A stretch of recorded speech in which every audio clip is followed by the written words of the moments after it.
Joshua Van is the UFC's best prospect. Declaring the winner by TKO, Joshua the Fearless Fan. Like I keep telling you guys, I'm gonna get better. And this is what we're talking about, you know, trying to take my time in it, not chasing the guy too much, and the knockout will come, you know that. You do get Brandon Moreno for Noche UFC. Like, are you ready for that? Brandon Moreno, you know, before I got to the UFC, he was always nice to me, you know what I mean? I didn't call him out to disrespect him, like, respectfully, I want to fight him. But whatever the UFC give me, you know what I mean? If they give me him, I'll be ready. And if they want to give me somebody else, then I'll be ready too, so. I want to say one thing, UFC, Dana White, please let me carry my flag inside this octagon, man. Van is fresh off a TKO victory in the third round over Bruno Silva at UFC 316. And after this performance, and after some of the other performances that Van has had within the UFC, a lot of fans are starting to notice Van and are starting to realize that this guy could potentially be the truth. But quickly, before we get the video started, for those of you who may not know, I'm JuicyMMA. I make opinionative MMA content, and if you guys enjoy videos similar to this, hit that subscribe button, that like button, and that post notification bell. Also be sure to hit that join button for exclusive channel perks. But anyways, let's get into it.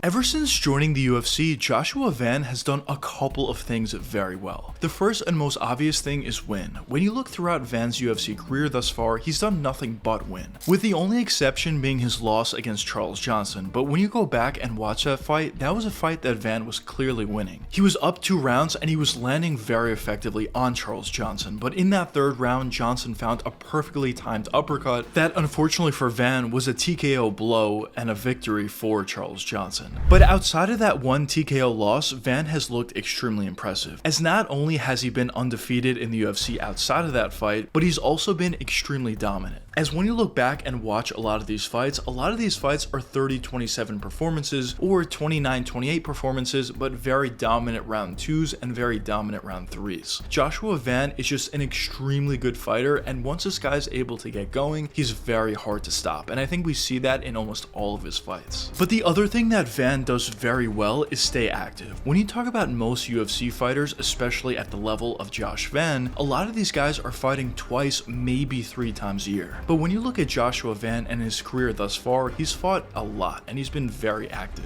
As in his first year with the company, he did only fight twice, but he started his UFC career at the end of June. And when you talk about 2024, Van was able to fight 4 separate times, which obviously is being very active. And when you look at his career thus far this year, he's already fought 2 times and he already has another scheduled bout later this month. He fought on a pay-per-view card earlier this month at UFC 316, and now he's scheduled to fight at the other pay-per-view in this month at UFC 317. Obviously, Joshua Van has been extremely active. And when you look at who Joshua Van is fighting next, it's Brennan Royval, a huge step up in competition and a huge jump in the rankings. And I think a huge reason for why the UFC is giving Van this opportunity is due to 2 reasons. Obviously, and most importantly, the first reason is due to the fact that he's looked so good in all of his fights with the company thus far, dominating in most of those fights. But also the other reason for this is how active and how willing Van is taking these fights, whether they're on short notice or whether they're not. Van is obviously very active and the company loves that. But a question that some of you may be wondering at this point is, how has Joshua Van been able to be so successful in the UFC thus far? Well, in my opinion, I think it comes down to a couple different factors, but the first and main factor I want to touch upon is his boxing ability. When you watch a Joshua Van fight, it's apparently obvious that this guy is an extremely talented boxer out there, and he has the mind of a boxer out there as well. As I touched upon a little bit before, in the first round of most fights, Van does go to work at times if he gets a read, but Van won't go all out until he gets a read on his opponents. So a lot of times due to that, Van does get caught sometimes in the first round, or Van will lose the first round, but once he's able to get a read on his opponents, that's really where he goes to work. And what Van does very well is get on that inside. Of course, he could fight at range occasionally where he'll utilize his jab and he'll utilize a leg kick at times, times, but mostly what we see from Van is he pressures his opponents, he forces his opponents to the back of the octagon, and once he's able to get them to that point, that's really where Van goes to work, as he's able to put combinations together while landing hooks to the head, landing hooks to the body, and really hurting his opponents in most of his fights. And of course, although he doesn't have all that many finishes on his record as this is flyweight, he is at the same time able to hurt his opponents, and he's able to get very dominant decisions over his opponents based on his pressure and based on his boxing combinations. So overall, a huge reason for why Van has been able to be so successful thus far is due to his boxing ability. But outside of just his boxing ability, another factor that makes Van so great is due to his wrestling game. Because Van is not a guy that's going to offensively wrestle, but he does have enough wrestling ability to stop most of the takedowns, and in occasion, if he does get taken down, he has a great ability to get right back up. And in the few occasions where we saw his opponents go for takedowns, we saw exactly this. As when you look back at his Ray Sayukiev fight, Joshua Van was able to do a great job at stopping most of the takedowns that Ray went for, but even at times when he did get taken down, he got right back up. And I think that's a real testament to the work that Van has been putting into his wrestling game. What Van knows is he's going to have an advantage on the feet against most of these guys at 125 pounds. So even though he can possibly make improvements to his wrestling game, or at least his offensively wrestling game, at the end of the day, he's going to want to keep the fight on the feet. So he really just does a great job at playing to his strengths, and if his opponents try to take him down, he has enough ability within his wrestling game to stop those takedowns and stay on the feet. But another question that some of you may be wondering at this point are, what are my thoughts on Van's next fight against Brennan Royval? Well, in my opinion, I think this certainly is a very big step up for Joshua Van, but I don't think it's too big of a step up for Van either. I think Van has proven that he's one of the best at 125 pounds, and I think he's going to show that once again in this fight versus Brennan Royval. I think this fight is going to be dictated based on where the fight is. If Joshua Van is able to pressure Royval alongside the cage, I think he's going to have success, and I think he's going to win this fight. Alongside the cage, Van will be able to do to Royval what he does to everybody else. He'll be able to put those combos together, he'll be able to land to the head effectively, he'll be able to land to the body, and when you look at some of Van's more recent fights, he's been able to put a lot more sting on his shots, so I wouldn't be surprised whatsoever if he's able to even finish Brennan Royval, or at the very least hurt him if he's able to implement his game plan effectively. But for Royval, if this fight is held at range and Royval is able to utilize footwork and at times pressure Joshua Van, I think he's going to have a lot of success by utilizing those long left straights, by utilizing those long jabs, those body kicks, those leg kicks even, and I just think the real estate on which this fight is held is going to determine the winner of this fight. But as I said before, I do see paths to victory for both guys. But if I had to give my official prediction for this fight, I would definitely lean towards Joshua Van. I just think at this point, the boxing ability and the pressure that he does have, and the fact that he is so young, the fact that he does have so much momentum, is going to take him over Brennan Royval. I think he's going to be able to implement his game plan. I think he's going to be able to pressure Brennan Royval, and at the end of the day, I think he's going to be able to get a victory. Whether that's via decision or whether that's via finish, only time will tell, but at this point, I probably would say my official prediction for this matchup is Joshua Van via decision. And if Van is indeed able to beat Brennan Royval, now we're talking about an extremely young contender, a top 5 contender at 125 pounds, and I really do think the sky would be the limit for him at that point. But anyways, let me know what you guys think in the comments. Do you think Joshua Van has a real chance to beat Brennan Royval, and do you think he's a legitimate contender at 125 pounds, or do you not think so?